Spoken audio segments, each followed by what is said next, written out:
Hey everybody, welcome, welcome to Hidden Horror. Thank you for spending this time with me. I appreciate that. Let's get started.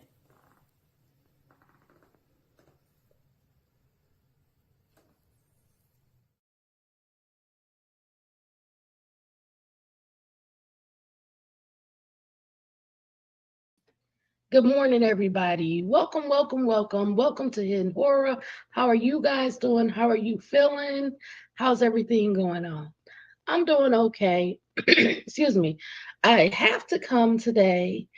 All of these thoughts are running through my head.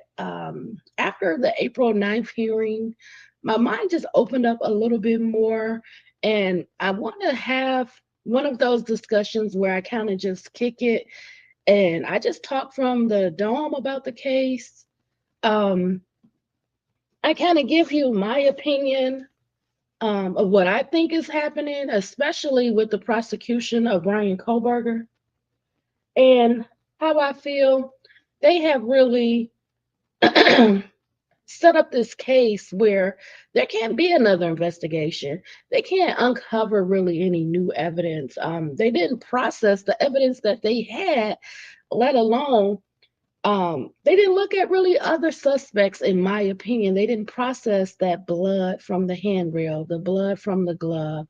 They didn't really look into finding that mixture of 3 male unknown DNAs that was under Madison Mogen's left hand, right?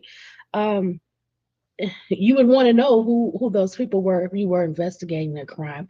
You would want to know who that blood pertained to, belonged to, and you would put in all of the effort to find every person involved, whether it was one killer or multiple killers. And it's appearing to be multiple killers. And we're going to talk about that idea. Again, evidence that supports it, the multiple DNA left behind, and also the wounds, right? The wounds that Zana had, that Ethan had, and that um, also Maddie and Kaylee had, which were stab wounds, but they were also different. So it makes it appear to be more than one knife involved, and also Zana being killed with an edged weapon, and Ethan being allegedly killed with blunt force injuries. Okay, all different. My mind goes, it races, and it thinks about all of these ideas. And something that I've said in a video in the past, I don't know which one, but I referred to the John Benet Ramsey case where they still have not found her killer.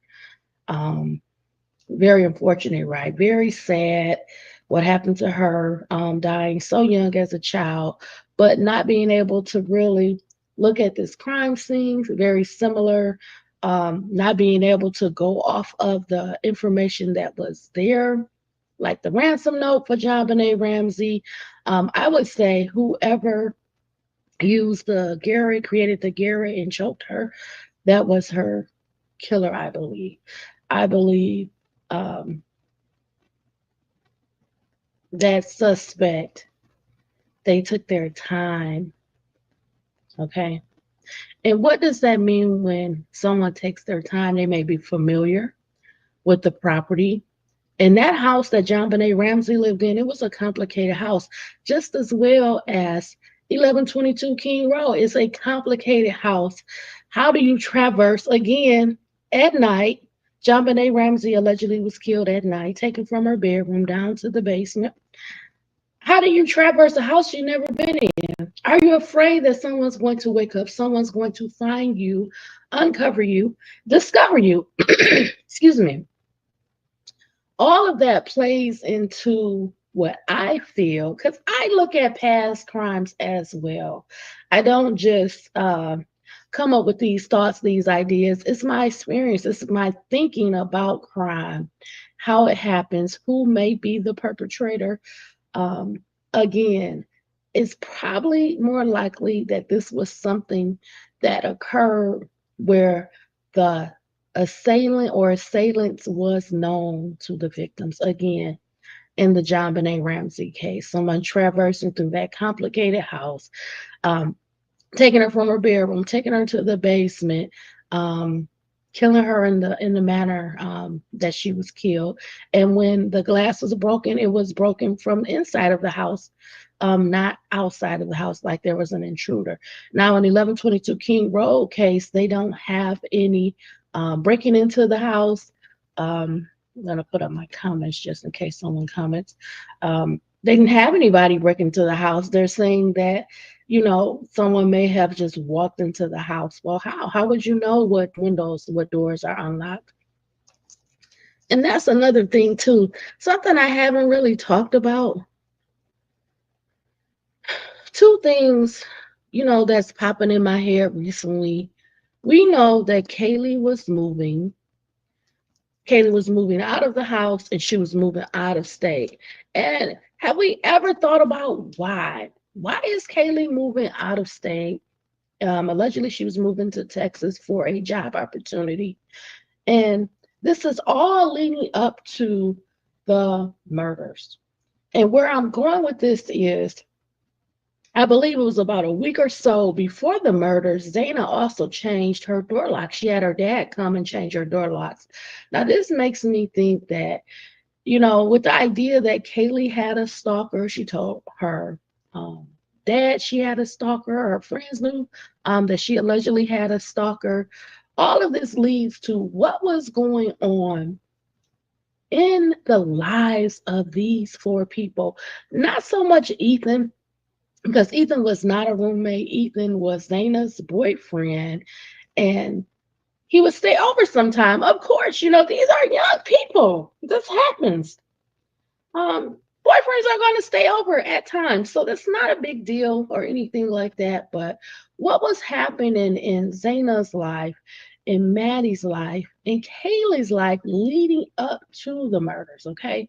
What was going on? What was happening? And my concern is if we zone in on each person, what do we know? What do we know for sure?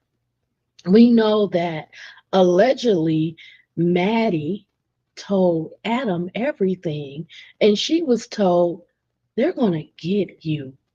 That is um, something that I feel is a warning. Excuse me.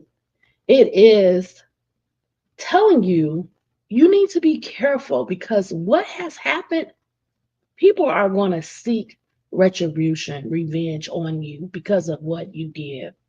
And allegedly, if we unpack this a little bit more, we are told that 1122 King Road was a house where you could buy drugs. It was a drug house. It was a party house, partying, having fun, hanging out.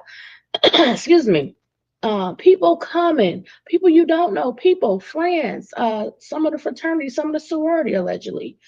This was a house where you could have fun, and allegedly drugs were being sold there. So my question is, if drugs are at the house, drugs are being sold there, who was selling the drugs? Is this all true? Is all of this information that unfolded, is it true? Where drugs sold, that people are saying they purchased drugs from the house. They could go, they could hang out, they could do the drugs there. These were like their friends, not so much their drug dealers. Okay. And allegedly, Madison Mogan, flushed some drugs, destroyed some drugs, pushed them, threw them in the toilet, flushed them away. And she was told, they are going to get you. The reason I'm bringing this up is because leading up, remember, we're zoning in on each person and we're leading up to their deaths on November 13th, 2022. Allegedly, it was there on that date. Okay, we don't know for sure, but um, you know, that was what was going on. And Maddie and Kaylee, they were best friends. So what does that tell us? That tells us that, and let me put up a picture. Let me get a picture of the Idaho fort up.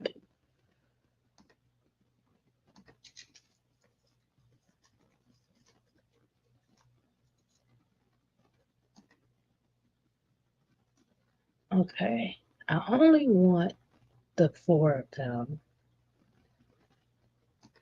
This is a nice picture. So let me share my screen. And I really, really don't want to make this video long, but I just have to get these thoughts out. I have to share my thoughts. It helps me because this is really bugging me, and I'm a busy girl, so this is important to me to get these thoughts out. But by wait, by Kaylee and Maddie being best friends from childhood of many, many years together, many experiences, hanging out, being very, very close, I would believe that Maddie would tell Kaylee, or Kaylee would be aware of this incident. And was there a target? Was there a target placed on the house? Because allegedly this was a drug house. Was there a target placed on Maddie? Because Maddie allegedly flushed these drugs. Is this why Kaylee moved out? Was Kaylee feeling threatened? We know allegedly Kaylee had a stalker. Who was stalking Kaylee? Who was following Kaylee? Where did these incidents happen, right? They happen in this area around Moscow, near the university, in the downtown area is what I have read and found and discovered, okay? So we have a lot of things going on. We have a lot of scary things. We have this threat that they're going to get you. And is it possible that that's what happened? I read some information and it said that Dilly Mortensen, she went to Kaylee's see Kaylee after Kaylee got her vehicle. So the murders allegedly happened into Saturday night, Sunday morning. But allegedly, Dylan Mortensen went to see Kaylee's new car, and she got her car on a Thursday. So she could have only went to see Kaylee. Remember, Kaylee wasn't living at 1122 King Road. She allegedly went to see Kaylee. And let me see. I might have, I don't think I do. But she allegedly went to see Kaylee in her new car. So if Kaylee got her car that Thursday, the week of the killings, you only have her, Dylan Mortensen, going to see her Thursday, Friday, for her to come to Moscow, Idaho, that Saturday. Dylan asked her to. She asked her to attend a party with her. And again, we find the best friends together that night. We find Kaylee and Maddie hanging out at the corner club.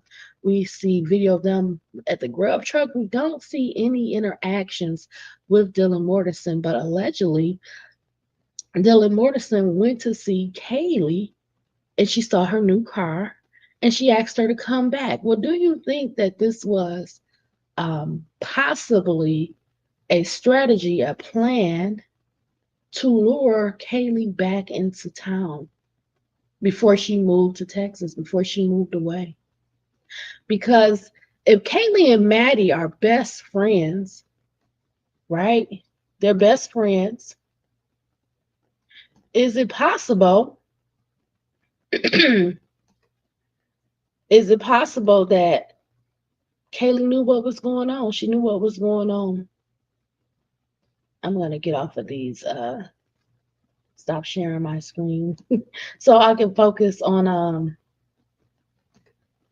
talking. So is it possible that Kaylee knew everything that was going on with Maddie? They're best friends, they're chatting it up, they're talking, and she knew about the threat that they're going to get you for doing that, right? We have to think about it all. We have to consider it all. And we have to think about what led up to the murders, right? And who are they? Who are they is going to get you? Is it the people who those drugs belong to? Because drugs equate to money. If you have people I mean, you have these college students selling drugs on campus. This could be a way to pay for things, and you have at college age kids that can reach their friends, can hang out with their friends that are either in the fraternity or sorority or just friends in general, right on campus, and you could sell those drugs to them. We have to start thinking about it all because there is a big drug angle. The way that Kaylee, Maddie, Ethan, and Zayna were killed and was very vicious.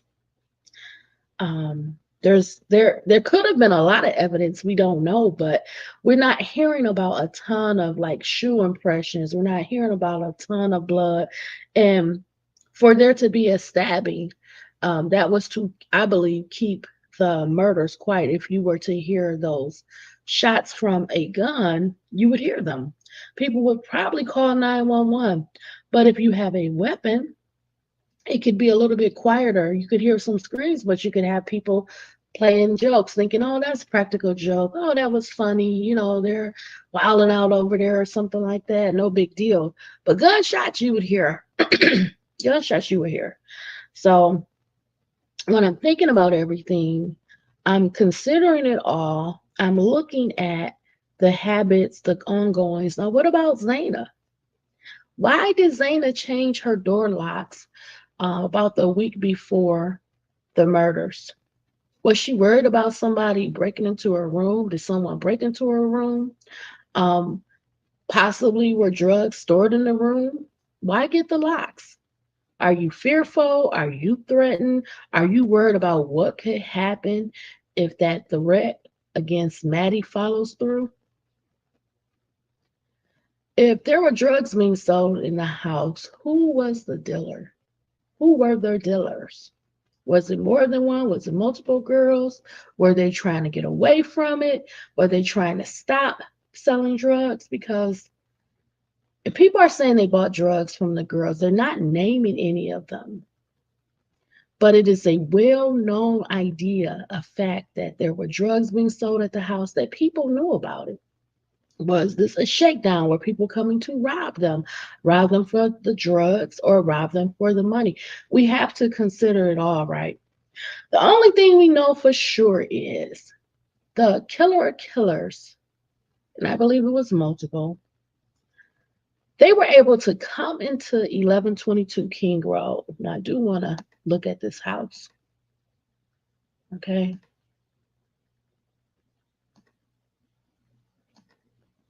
They were able to come into 1122 King Road.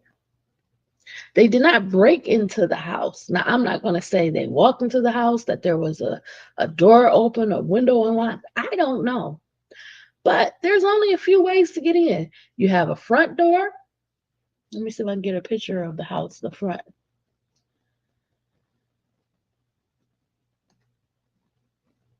You have the front door here, right? You have windows here. You have a window here.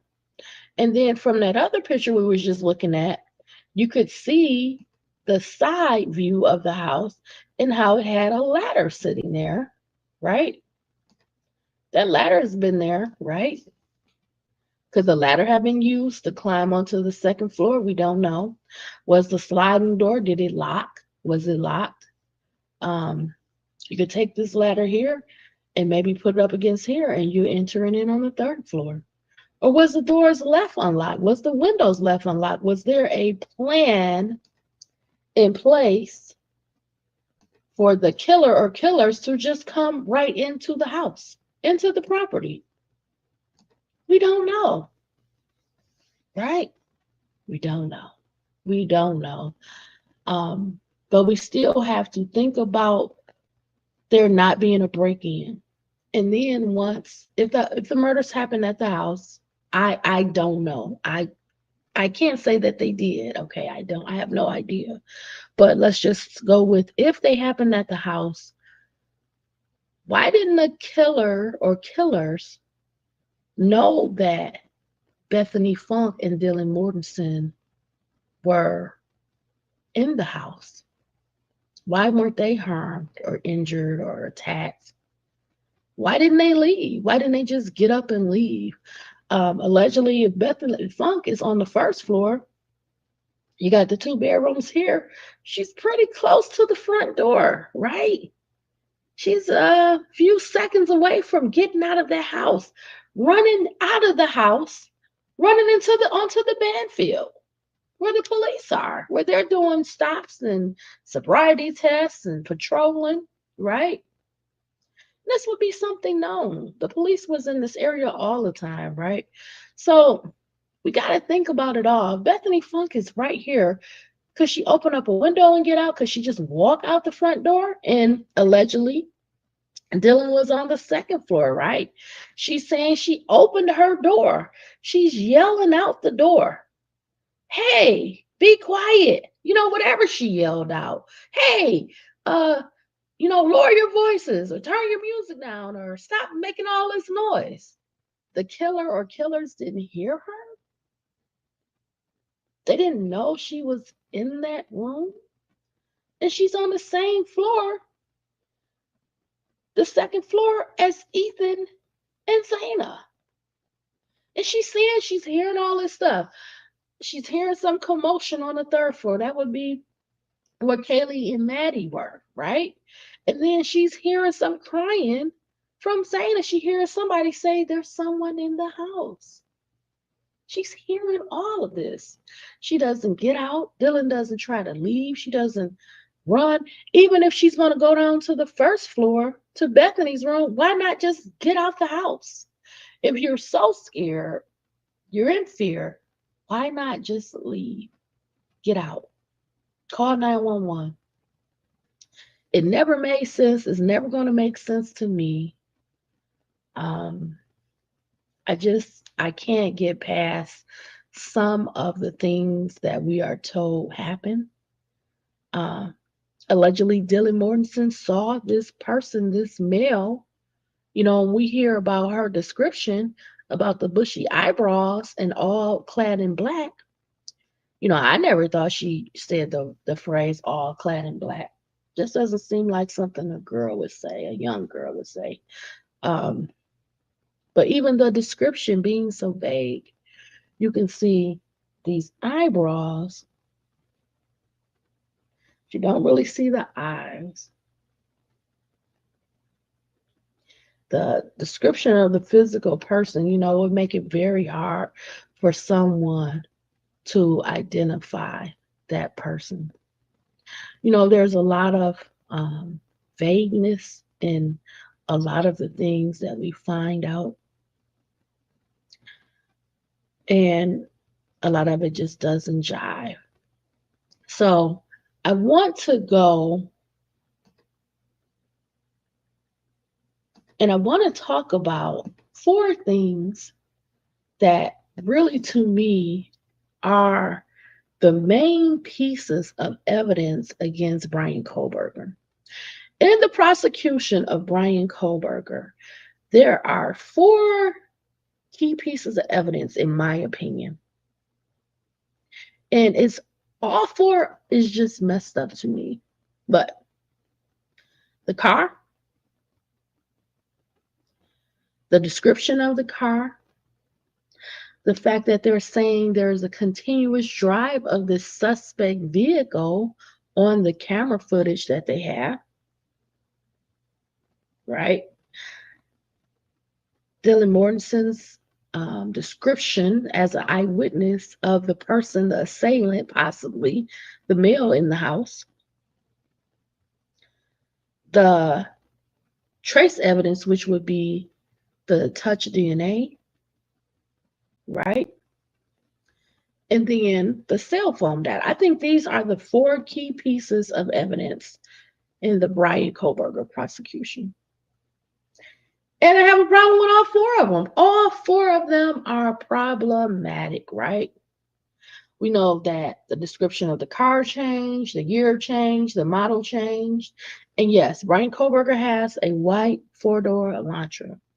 But when we look at the video is grainy, it's dark. We can't really tell what the model of the vehicle is. And in some of the videos that I have seen, it looks like the car has a sunroof. And Bryan Kohberger car does not have a sunroof. But we also have to look closely. We have to look at the details. We have to look at the tires, the body, the style, the design. Okay. Moving on. Again, Dylan Mortensen, her description, a description of the bushy eyebrows. And I told you, hey, I'll tell you outright. Yes, I believe Bryan Kohberger has those bushy eyebrows.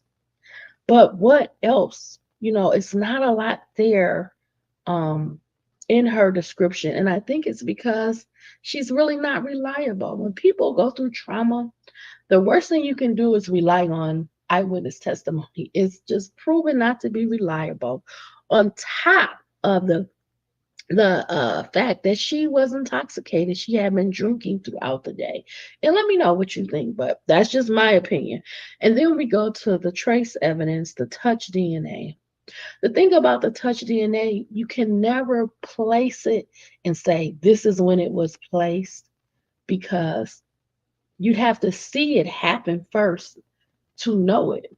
You don't know if that touch DNA, in my opinion, is even reliable, because when they did the work, and I'm talking about allegedly the FBI, I don't know about their chain of custody and how this object was moved along and processed. But the first two labs, they couldn't find a match. The FBI allegedly enters the case, says, hey, send it to us. They get a match. They can't really describe how this match came about. I still don't know to this day. Still don't know to this day. So I don't believe that the touch DNA, for one, is touch DNA. You can't put a timing on when that DNA allegedly got on that surface, but also it was how it was processed, the chain of custody. Whatever the FBI did, which they've already admitted to using a lab that they were not authorized to use. So to me, the DNA should be out. The touch DNA should be out. And then the cell phone data, like I did a video a couple of days ago, there's going to be a battle of these cell phone experts. In Cyray, we got problems. Um, I don't know if he was able to obtain Bryan Kohberger's cell phone records. That is not known to me. But the cell phone data, if allegedly Bryan Kohberger's phone was either turned off, out of the network, or on airplane mode, we don't have his records during the time of, I believe it's 2:47 a.m. to 4:48 a.m. That is allegedly the time that the murders occurred. Bryan Kohberger's alibi is, I am stargazing, I was driving, I was hiking, etc. I was in Waikiki Park, which is nowhere near 1122 King Road. But the issue is, can you prove it? You can say anything, right? It's what you can prove. Do you have a witness? It appears he does not. Do you have any video of you? Did you take any pictures on your phone, which would timestamp when you took the picture? Did you encounter any people as you were out during the driving, the hike, etc.? I have no idea. All of those things would have to be considered, right? So that is the issue with the cell phone data. They did do a tower dump. They got 3,800 cell phones. Bryan Kohberger's cell phone number, the 8485 cell phone of his, it wasn't in that tower dump. So that's why they're alleging that his cell phone was turned off. But what I want to know is, if Bryan Kohberger allegedly is driving around this murder house, one, why would he do it? If he's been around the house, allegedly following the girls, been in this neighborhood, why would he need to be just driving around? But whatever. Do you have any video or witness testimony that says he got out of the car? Who cares if he's driving around, or whoever was driving around that night? We need to know, did he get out the car? Did he park the car? Did he get out the car? I never heard that. I never heard them say they have an eyewitness or video. Now we know that there's a camera across the street from 1122 King Road.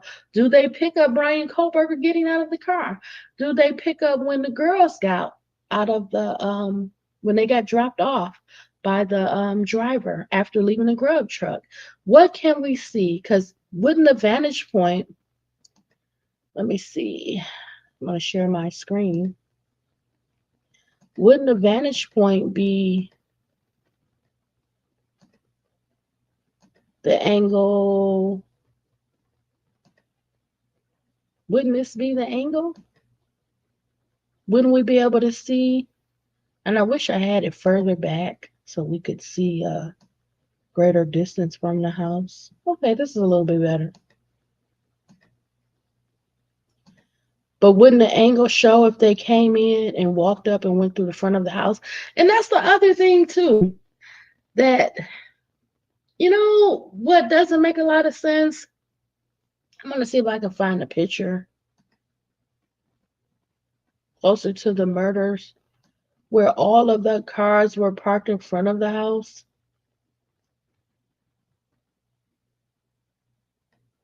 Let me see. In the days right after the murders, you can see all of the cars parked in front of the house. Well, I'll just show this one, okay? But can you imagine if you're the killer or killers and you walk up to this house that you're going to, I don't want to say break in, because it could have been arranged where a door was unlocked or window was unlocked, but you're walking up and you see a ton of cars.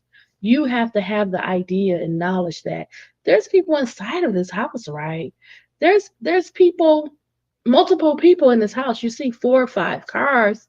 You have to be concerned and thinking that, there are some people inside of the house. I'm either going to this house and I have a knife, because the knife is up close, it's personal. You have to get close to a person. You have the arm length. I'm trying to show you my arm length. You have the arm length. You have to get kind of close, within a couple of feet of a person, to stab them. And this makes me feel like, did the victims know the killer? And that's how they were allowed to get so close to them. Was there an argument? I can remember 2 things. I can remember one of the victims' family members saying that there was a battle. There was a battle. I believe Cathy Mabbutt may have alluded to something like that. And I know that in Dylan Mortensen's interview, she said that, she was hearing things too. Trust me, there was a battle, there was a fight. You're going to hear, things falling down. You're going to hear commotion. You're going to hear, you should hear screams if there was, this was a stabbing. You should hear screams. Allegedly, Dylan was hearing some noises. She was hearing Murphy barking, things like that. I just really don't understand how this happened the way that it did. But I want to talk about some of the evidence, right? What evidence is involving this case? So I want to wrap it up. I don't want to have it super long, because I have a lot of things that I want to do.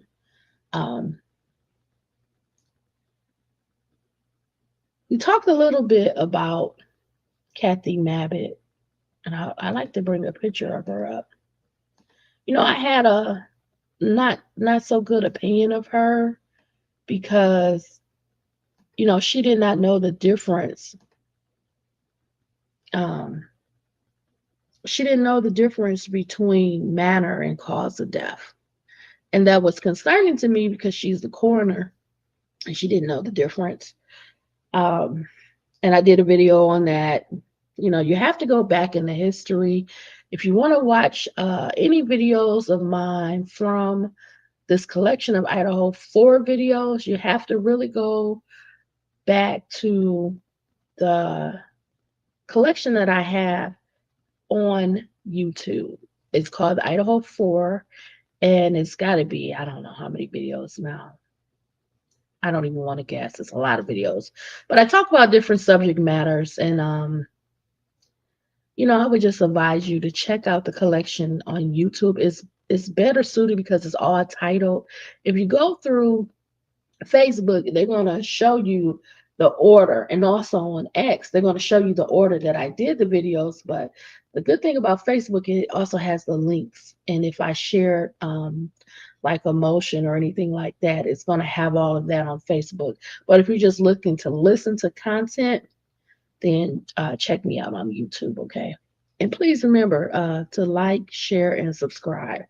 I forget to say it because I'm more focused about the cases, but that does help the videos get out more, and that algorithm is very important to Facebook and YouTube. It helps to get your videos seen by more people. But Cathy Mabbutt, she's the coroner, and again, I kind of had a low opinion of her because of her lack of knowledge, her lack of experience, even calling one of the victims' families and talking to a minor. Um, you know, that's not appropriate protocol at all. But what I want to say about her, she said something that kind of blew my mind, and it made me feel like she didn't go to the crime scene. And this is just my opinion, my experience. She said that the victims appeared to be sleeping in their bed, and it always bothered me. It's gonna always bother me. It just doesn't make any sense. I wondered. She said she got the call around noon, a few minutes after noon, about the quadruple homicide, and that she went to the scene about 5.5 hours later. And that was very upsetting to me. It was very troubling to me for a lot of reasons. One reason, and I'm going to do a video on something that she said about I believe it was either the autopsies or the toxicology screen, but basically saying, like, in this case, it's not going to be helpful. It won't matter, which again blows my mind away, because that autopsy, it helps with the time of death. The toxicology screen will let us know if any of the victims, Kaylee, Maddie, Ethan, or Zana, what substances they had in them, if there were any drugs found, were they drugged possibly? We don't know. Um, we want to know. We want to know if they were impaired, if they were on drugs. Again, it goes back to the idea this house was allegedly a drug house. Drugs were being sold. Were any of them on drugs? Um, it's like they're finding ways to diminish the evidence, and this is not a one-off. I feel like this happens all the time in this case, and I just don't understand why. But I am going to do a video on it.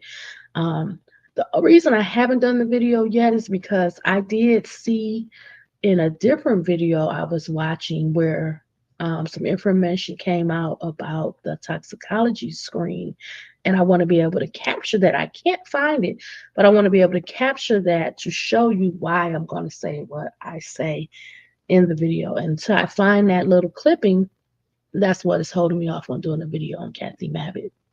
But I am going to do that video once I find that little clipping, because I don't know where it came from, about the toxicology screen for for Kaylee, Maddie, Ethan, and Zane, excuse me. But what I want to say about her, I just feel that she didn't go to the scene. I know she said she did. I don't recall seeing her in any um, video or anything like that at the scene. I know she did her little interview, and I'm going to talk about that in that special separate video. But for her to say that the victims were sleeping in their bed, it's just not possible. Couple of reasons, and I've talked about this in the past. It's the defensive wounds for Zana. And for Kaylee, allegedly, they had defensive wounds, which indicates that they were fighting with the attacker. They were fighting back, possibly trying to take the knife to stop the attack. Okay, so they're going to have defensive wounds on their body, possibly their chest, neck, arms, face, head, etc. So you can't be sleeping if you have defensive wounds. Now, allegedly, Ethan And for sure, Maddie didn't have defensive wounds because they said at the April 9th hearing, they just blurted out, Maddie clearly did not have defensive wounds. And I was just blown away. I knew that already, but to say it the way they said it, it was just surprising to me. So, yeah, I do want to, just acknowledge that it's no way that they were all sleeping. And we know that Dylan Mortensen was up because we have her activity on her phone. So they may have been in the house allegedly, but no, they were not all sleeping. So that's all I want to say right now about her. But I want to do a separate video because I definitely don't agree with her that the toxicology and the autopsy reports don't matter. Yeah, they do. The the the toxicology screen is important, and autopsy is very important to see where the wounds are and if the wounds are similar. Does Kaylee and Maddie have the same stabbings? Is it the same width, the same length? Do the stabbings appear to be the same? Is one more gaping? Is one wider? Is one shorter, etc.? That lets us know that there is possibly more than one murder weapon, right? And then we look at the injuries of Zana and Ethan. We know they have different type of weapons used on them. And we don't know if they were stabbed also, because possibly if there's multiple attackers, maybe they were being attacked by more than one person. So maybe they have both a blunt object, some type of weapon, and a stabbing. Possibly, right? Um, Again, it gives more credibility to the idea that there's more than one killer or killers, and also the DNA, the unknown male DNA that we know about, also makes it appear that there's multiple killers. Um, yeah, pretty much. Um, Three or more, possibly, in my opinion. There are more killers. So all of that matters, can't not be overlooked, even though she's understating it. Unfortunately, we're not going to understate it. So let's get her off the screen for now. Let's move on. So just want to go over and make sure I'm hitting a lot of my ideas. About maybe about 4 or 5 months ago, I had set myself up to do a video on what were the whereabouts of Zana and Ethan the night of the murders. And I still don't know. I still do not know their whereabouts to this day. And I'm looking at a period between, I would say after 8 p.m., 9 p.m. on. I did tell you, and I've said this many, many times, I saw a video of them going into, looks like an apartment, first floor apartment. They were getting out of a vehicle. It was maybe 4 to 5 people, including them. And they got out, and they parked, they got out, and they went into this apartment. That was about 12:30 a.m. I don't know if it was accurate. I have no idea. I do think about, where were they at during the time leading up to the murders. Allegedly, they were at a party. They left the party at one point. We don't know what time exactly because we can't base it off of what did Dylan Mortensen and Bethany Funk say, because I don't believe Dylan Mortensen is reliable. And she was intoxicated.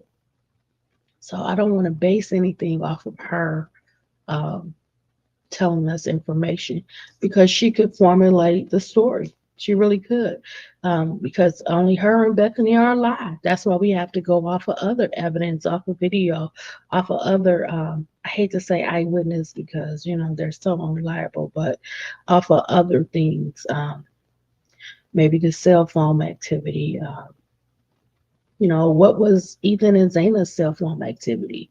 What were they doing? Allegedly, they say that Zana was on TikTok at 4:12 a.m.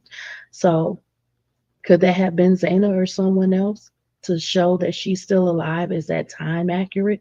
Because I've seen in records that 4:12 a.m. time is not correct, that it was supposed to be something like 3:16 a.m. I don't know. But that is the problem with this case, is there's just a lot of incorrect information, which we don't have a timeline for Ethan and Zaina. I think the focus needs to be building that timeline out, independent of Dylan Mortensen and Bethany Funk. Can we look at their cell phone records, their cell phone activity, and try to match up some video surveillance to uh, corroborate that? So I'm definitely concerned about Zaina and Ethan's timelines. I already talked a little bit about, each victim had different wounds, different injuries, and that there possibly could be multiple weapons. We know that Zaina had edge weapon injuries, that Ethan had blunt force injuries. So he's being hit by something. And something that always stood out to me was his mother had put in a post online, that he didn't get his golf clubs back during everything. And that made me wonder, could the golf clubs be used, as a weapon and, striking him, causing injuries that would create blood force injuries and wounds. So I was worried about that. Possibly being a weapon. And then, of course, as we said, Kaylee and Maddie, they were stabbed to death. We don't know if the knife marks, the wounds, are they similar? I remember, again, one of the family members of the victim saying, they're not the same. That Kaylee was more viciously attacked. She had more stab wounds, and just they were not the same size. They were, different. So was there more than one attacker, even with the knife? Two different knives. We have to compare the wounds, as I said earlier. Okay. I talked a little bit about Dylan Mortensen and her, eyewitness testimony. And basically, I don't feel that it's reliable. I'm not saying we can't take it for it's her statement, it's just everything surrounding it just does not, it's not cohesive, and it doesn't make sense. And that also goes along with the 911 call. These people have been deceased for hours. Their blood has leaked out. The house should reek, of death. You're calling these people, allegedly Dylan and Bethany calling Zaina, Kaylee, Maddie, and Ethan. You can hear people's phones ring. You can hear when they get a message if the house is quiet and you're calling each one back to back and no one's answering, and you don't think why. After you hear this commotion, you see someone walk past in the dark with the mask and the black on. You hear Zaina crying. You hear all of this stuff about someone's in the house, and you don't think that they could be harmed after calling them and hours passing. It just doesn't make sense. To me, the 911 call was useless. Excuse me. So again, I don't trust the account, the statements of Dylan Mortensen. I don't. She had hours in that house. She allegedly saw somebody in the house. There's a latent footprint, shoe impression outside of her bedroom. What were you doing all these hours? And then you have eyewitness accounts that say you were up between 8:15 and 8:30 outside with other people, many other people. What were you doing? Someone said they saw the front door open when they were walking their dog as early as 8 a.m. What were you doing? You did not leave. You did not call 911. You couldn't smell the bodies. What were you doing all those hours? I don't even want to put my words into it. But I have my ideas again, and this all creates this idea that there are other people that are more likely than Bryan Kohberger, alternative suspects, perpetrators, killers, however you want to see it, that are more likely than Bryan Kohberger, which they still have not really linked him. And I don't think they have to. I think someone can just decide to do a killing. I don't think this is what that was. I mean, can it happen? Yes. Do I think that was the case? No. I just don't feel that way. But, I wasn't there. I don't know. So the other thing is the dollhouse that they want to create, that they're creating. It's not that they want to create, that they're creating. And it probably is almost done now by the FBI. They're creating this demonstrative dollhouse, but it's not to scale. What's the point of having something if it's not to scale, if it's not accurate? Doesn't make sense. All of these things throw the case off, throw the investigation off, throw the process off. This is why I say they messed up this case. Nothing is right. Look how they handled the touch DNA. Now they're going to do this dollhouse, but it's not going to be the scale. It doesn't make sense. And then, of course, the biggest piece of evidence, the most important piece of evidence that we had was 1122 King Road, right? We had 1122 King Road. We had the alleged murder house where we could go, we could measure, we could take the jury, they could see the house, they could see the angles of the house, they could see, um, you know, the way the house was built, they could listen to sound, they could walk up the steps and see if someone walks up the steps, could people hear them? I say yes, because I watched how that house was torn down. And I knew then these walls are paper thin. You can hear everything. You can hear screams. And that's why um, it's hard to think that they could not hear if the murders happened at 1122 King Road. They could hear them crying and screaming and fighting for their life, fighting back, screaming, yelling, Murphy barking. This was a full on attack. And you're going to fight back. You're going to fight back in an attack such as this described, which is heinous, blood everywhere, blood flowing out of the house. Their blood leak from their bodies for hours. And this is why it's so disrespectful to me when, you hear somebody like the coroner, Cathy Mabbutt, say, well, um, the toxicology screen, it's not going to be useful. No, you're not doing your job. You're not doing a good job, okay? So let's watch. I want to share my screen. I want to show you the video, just a brief video of the house at 1122 King Road being torn down. So this video is provided by Fox 32 Chicago. It's titled Moscow, Idaho Murders, House where 4 students were killed, being demolished. And I was watching it, I just felt so sad. I thought about the victims and just saddened me. This was a place where they lived, they went to the university, they built friendships, they had fun, they had parties. When I look back on the videos, I could see, Kaylee standing there, and I could see that police officer taking a picture of her ID.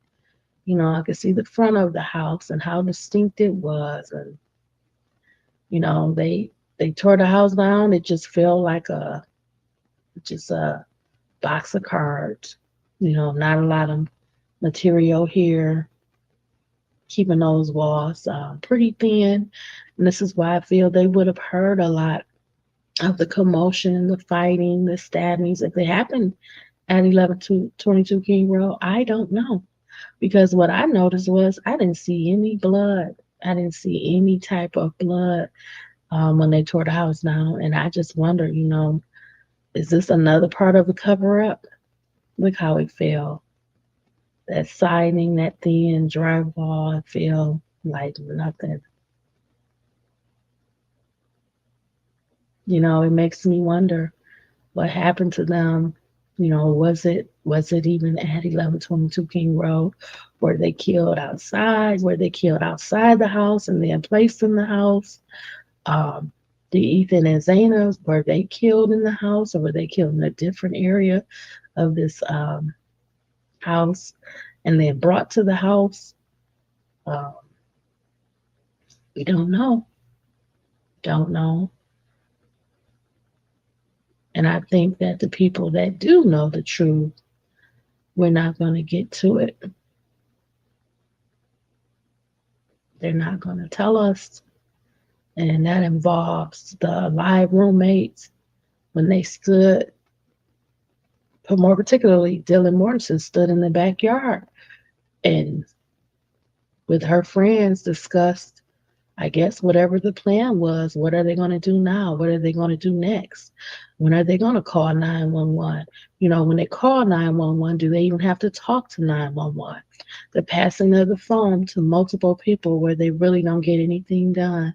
You're not even calling 911 for ambulance. They've been deceased for hours, and maybe approximately 8 hours. We don't really know because we really don't know the time of death. What about the delivery of the food at approximately 4:05 a.m.?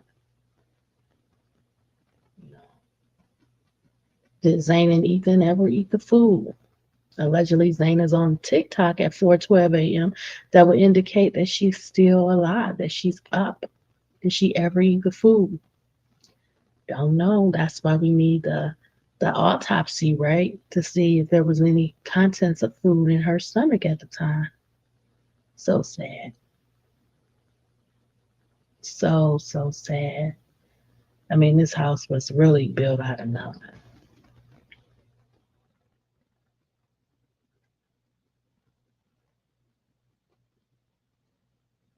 To tear this house down and then to bury it, the materials in like the ground was just so weird to me. It's like they want to ensure that nobody is access. Is there going to be some other DNA in this house?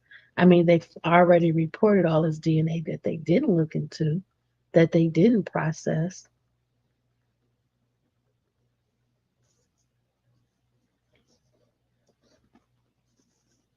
And now the idea is they're going to make a demonstrative dollhouse, but it will not be close to 1122 King Road.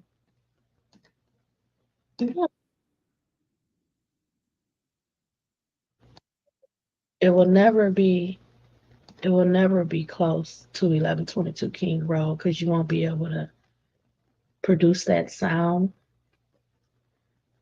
You won't be able to produce the angles, and they're not even trying to make it to scale. So to me, it should not be admitted.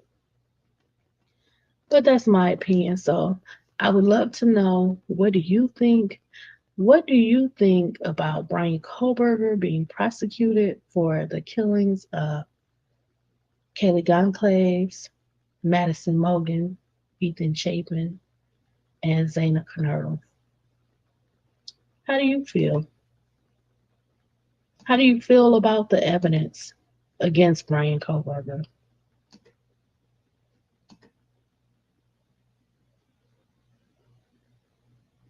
See if we can get another picture of them up.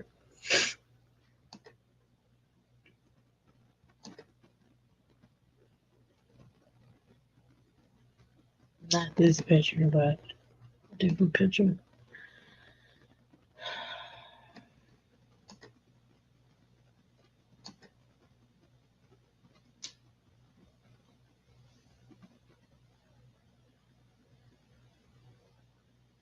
Do you feel like the police, they messed up this investigation?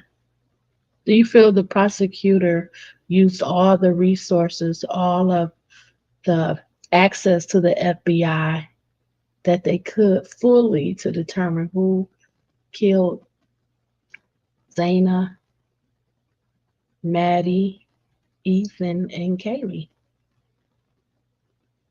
They didn't process all of that male unknown DNA. I don't know if they're going to. Who do you think committed these homicides? Why do you think they were killed? Do you think there was a target? Do you think Maddie was targeted for allegedly flushing down the drugs? Do you think Kaylee was targeted by a stalker? And then we don't really know a lot about the ongoings of Ethan and Zaina the night before the murders. Where were they at? Do you think that they were possibly targeted? Was Kelly just unfortunately at the house this night? And we know that Dylan Mortensen asked her to come to attend a party with her. But we find out that Kelly wasn't with Dylan that night. Kelly was with her best friend, Maddie, someone that she could trust, that she was more like a sister to than a best friend. And what about Ethan and Zaina? What happened to them? What about the alleged fight? Was Ethan in a fight the night of the murders? Who did he allegedly fight? And was this revenge? Was this retribution? What did he know? Did he know something? Was Kaylee and Maddie going to go to the police about the threat? And why did the police not really have any information about Kaylee's stalker? Kaylee was really into like investigating things. Do you think she went to the police? Did they overlook it? Did she go to the school? Did she go to the university and tell them she possibly had a stalker? She told her parents. And she was getting away. She was moving. She was moving out of state. Was someone trying to silence them? Were they trying to get out of selling these drugs allegedly?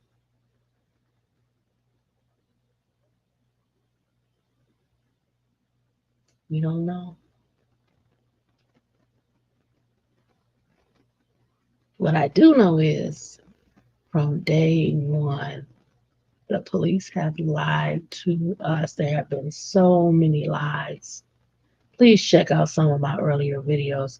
But to me, the first lie was I didn't know. I never said that Bethany Funk and Dylan Mortensen were witnesses. They survived all of this, but I never said they were witnesses. And what comes out? And I know that the police are allowed to lie to us, but man, it has been a lie. It has made us distrust them, not believe them, on top of all of the things that we've discussed. The changes with the vehicle, not processing all of this unknown male DNA, right?